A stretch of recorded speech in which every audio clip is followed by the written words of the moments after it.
Hello সবাইকে, good morning. আমি সৌমি আর আমার চ্যানেলের আরও একটি নতুন ব্লগে আপনাদের সবাইকে স্বাগত। আজ বুধবার আর এখন ঘড়িতে এই 6:45 মতন বাজে। প্রথমে ঘুম থেকে উঠে না একটুখানি মুখে চোখে জল দিয়ে না ছাদে এসেছিলাম। গতকাল রাতে ভীষণ বৃষ্টি হয়েছে, তো একবার ভাবলাম গাছগুলোকে দেখে যাই, টবে আবার জল জমেনি তো।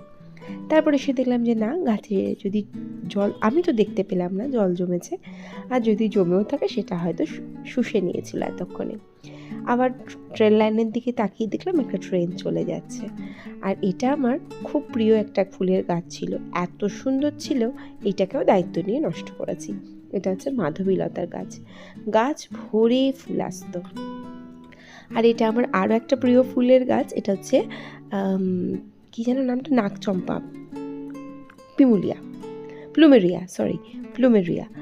তো আগের দিনকে এই গাছগুলো সব পুঁতছিলাম। এটা জেট প্ল্যান্টটাও কিন্তু খুব সুন্দর হয়েছে আমার। আর ইচ্ছেডানা ব্লগ থেকে দিদিভাই জিজ্ঞাসা করেছিলেন যে তুমি যে গাছটা পুঁতলে ওটা 9 o'clock না, মানে টাইম ফুল গাছ না? অবশ্যই ওটাকে আমরা টাইম ফুল গাছও বলে থাকি দিদিভাই, তবে ওটার আমার মনে হয় ভালো নাম বা আসল নাম যাই বলি না কেন, ওটা হচ্ছে পর্তুলিকা।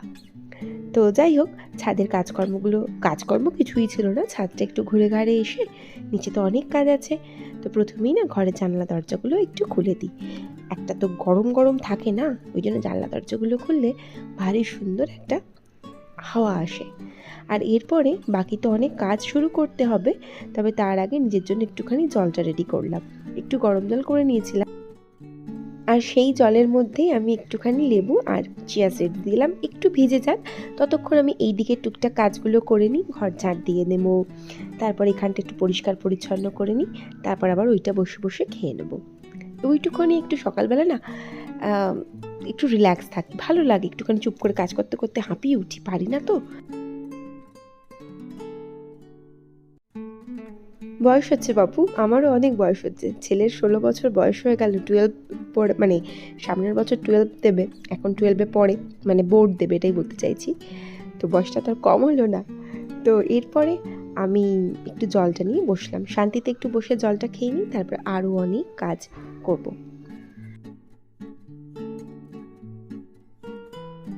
সংসারটা পুরো আমি একা হাতে সামলাই, সমস্ত কাজ, সেই সকালে ঘুম থেকে উঠে রাতে শুতে যাবার আগে অবধি A to Z কাজ আমি কমপ্লিট করি, এবং এটা আমার ভালো লাগে।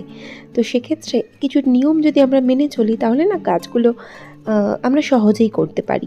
যেমন ধরুন, সকালবেলা ঘুম থেকে উঠে আমি যদি সবার শেষে খাট থেকে উঠি, তাহলে বিছানাটা আমিই তুলি। তবে এই কদিন আমি যেহেতু আগে উঠে যাই, মানে বাবুই এক ঘরে শুই, আমি আর তমাল যেহেতু আলাদা ঘরে শুই, তো সেক্ষেত্রে বিছানাটা আমার পরে তুলতে হয়, একটা কাজে বাড়তি হয়। তবে যেই ওরা উঠে পড়ে, আমি সাথে সাথে ওই কাজটা ফেলে না রেখে কাজটা কমপ্লিট করি। তারপরে বাসি কাজগুলো পরপর করতে থাকি। তারপরে যদি রান্না করার থাকে বা ব্রেকফাস্টে যদি তামঝাম থাকে, একদম সময় নষ্ট না করে সেই কাজটা করি। বাসন ফেলে রাখা একদম ঠিক বলে আমি মনে করি না, কারণ ওই অত বাসন পড়ে গেলে মাজতে না ভীষণই কষ্ট হয়। সময় জামা কাপড়গুলো কেচে ফেলে রাখি না, সেগুলো না সাথে সাথে আমি জামা কাপড় মেলে দিই। তাই পরপর যদি এই যে নিয়মগুলো আমরা মেনে চলি, মানে কাজ ফেলে না রেখে, সেই যেহেতু আমাকেই করতে হবে, তো সেক্ষেত্রে কাজ ফেলে না রেখে যদি পরপর কাজগুলো করতে থাকি না, তাহলে অনেকটা কাজের আমাদের সুবিধা হয়। রান্নাবান্নার ক্ষেত্রেও যদি আমরা আগের দিনকে মশলাপাতি সবজি আনাজগুলো যদি আমরা কেটে কুটে রেখে দিই ফ্রিজের মধ্যে, তাহলে না পরের দিনের কাজটা অনেকটা বেশি সুবিধা হয়ে যায়। তো কিছু নিয়ম ওই যে বললাম, যদি আমরা মেনে চলি, ঠিকঠাক করি, তাহলে কাজ করে উঠতে খুব একটা কষ্ট হয় না। তবে হ্যাঁ, অবশ্যই কন্টিনিউয়াসলি কাজ করলে তো একটুখানি ক্লান্ত হবে, তো সেক্ষেত্রে একটুখানি আমাদের উচিত নিজেদেরকে সময় দেওয়া, একটু রেস্ট করা।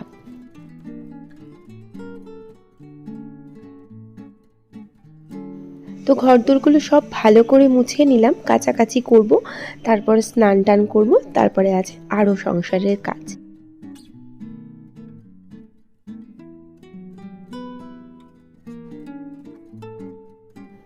তো কাজকর্ম কমপ্লিট করে স্নান করে ঠাকুর ঘরে পুজো দিয়ে নিচের ঘরে একটুখানি ধূপ দেখিয়ে দিচ্ছিলাম।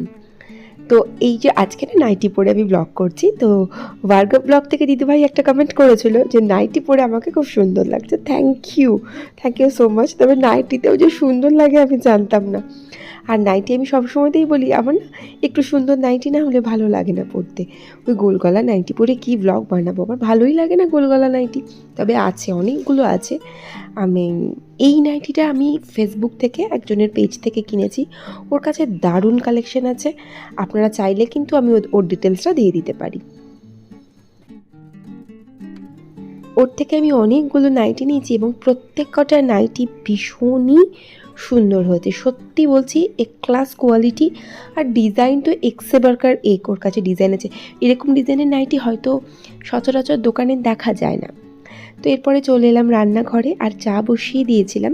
আর টুকটুক করে রান্নাঘরটা তো সব এদিক ওদিক করি যখন সকালবেলা মুছে নিই কাউন্টার টপটা, তো সেই জিনিসগুলোকে আরও একবার সুন্দর করে আমি গুছিয়ে নিচ্ছিলাম। তো গুছিয়ে নেওয়ার পর এদিকে চায়ের জল নয়, দুধ সমেত জলটাই ফুটে উঠেছিল, আর এর মধ্যে আমি চাটা দিয়ে দিলাম।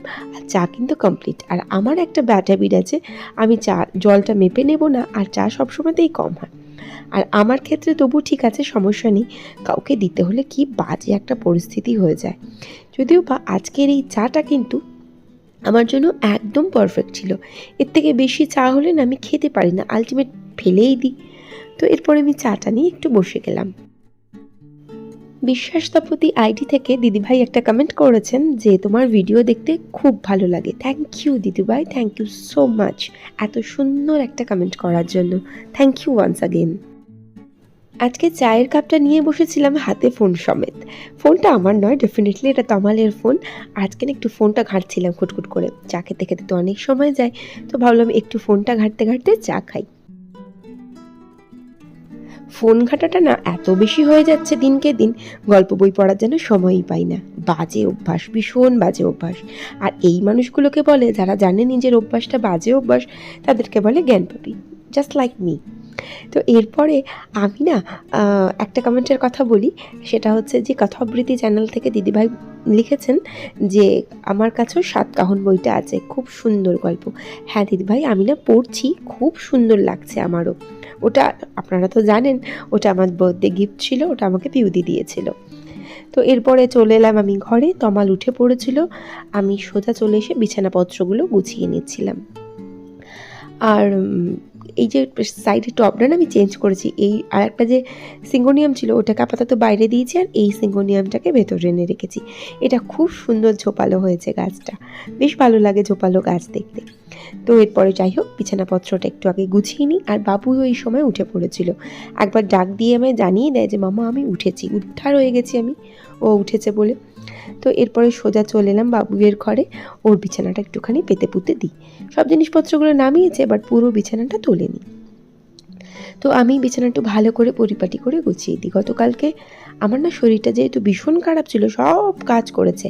আজকে মাম্মা যেহেতু একটু খাড়া হয়ে দাঁড়িয়েছে, বাস আর আজকে ভালো লাগছে না তার। একটুখানি গুছিয়ে দিন মাম্মা।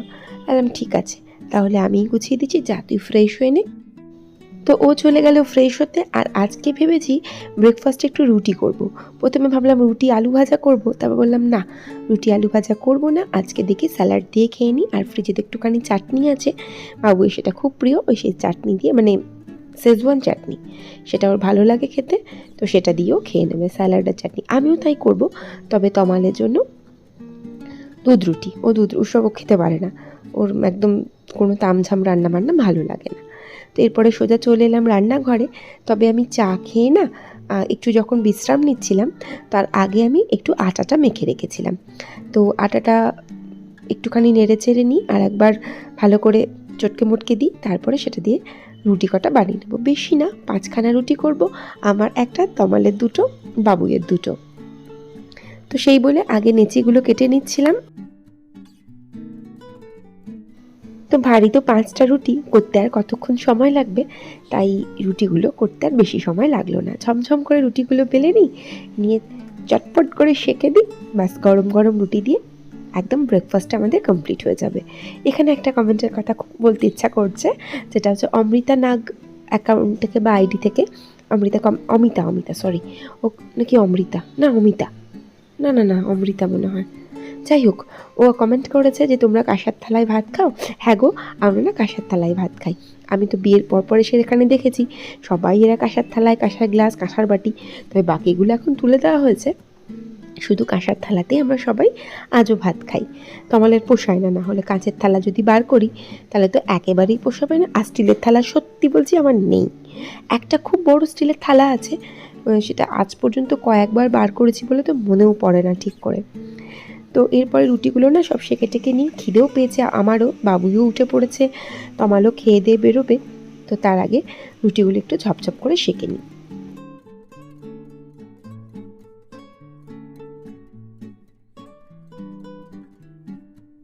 রুটিগুলো যখনই সেঁকি যদি না ফোলে মনটা অস্বস্তিতে ভরে যায়।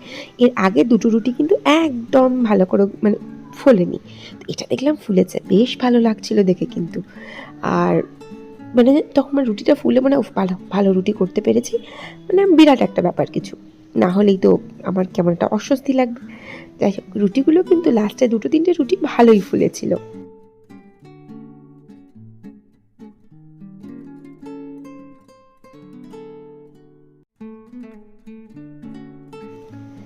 তো তমালকে খেতে দিয়ে দিলাম, বাবুইকেও দিয়ে দিয়েছিলাম খেতে।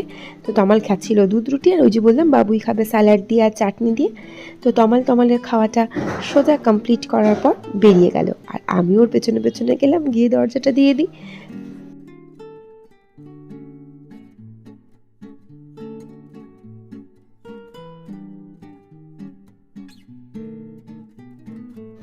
আগের দিনে যে আমি সন্ধ্যেবেলা মোগলাই রান্না করেছিলাম সেটা না অনেকেই বলেছে সুন্দর হয়েছে, যেমন প্রিয়াঙ্কা, ও তো বললো একবার ট্রাই করবে, মানে প্রিয়াঙ্কা বণিক অ্যাকাউন্ট থেকে। তারপরে জয়শ্রী সিনহা আইডি থেকে দিদিভাই একটা কমেন্ট করেছিল যে মোগলাইটা ভালো হয়েছে। তো মোগলাই সম্পর্কে অনেকেই বলেছে ভালো হয়েছে, তো সকলকে থ্যাংক ইউ সো মাচ। তো এরপরে আমি রান্না বসিয়ে দিয়েছিলাম, মুগের ডাল করেছিলাম, সেখানে সিটি পড়ে গেল দুটো। আর এরপরে না আমি আজকে ওই চিচিঙ্গে এনেছিল তমাল, চিচিঙ্গে আলু পোস্ত রান্না করব। এটা পেঁয়াজ দিয়ে করলে তমালের খুব একটা ভালো লাগে না, তো আজকাল তমাল একটু পোস্তর প্রেমে পড়েছে, তো সেই জন্য আজকে একটু চিচিঙ্গে আলু পোস্ত দিয়ে তরকারিটা করে নেব।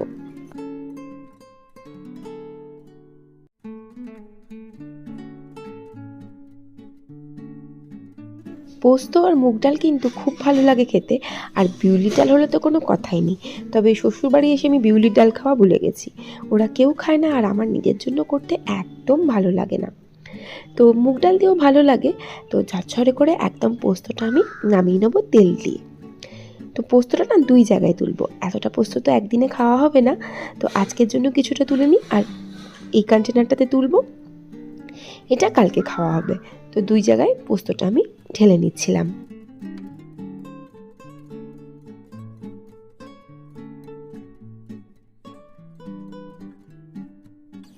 রান্না কিন্তু মোটামুটি হয়েই এসেছে, মাছটা হয়ে গেলেই হয়ে যাবে। আর একদিকে কিন্তু আমি ভাতটাও বসিয়ে দিয়েছিলাম। তো মাছটা হচ্ছে বাটা মাছ, এটা আমার একদম প্রিয় নয়। তো এই বাটা মাছটাই আজকে পেঁয়াজ দিয়ে ভাবলাম ঝাল করব। গতদিনকে ভেজে দিয়েছিলাম, তো আজকে ঝাল করে নেব।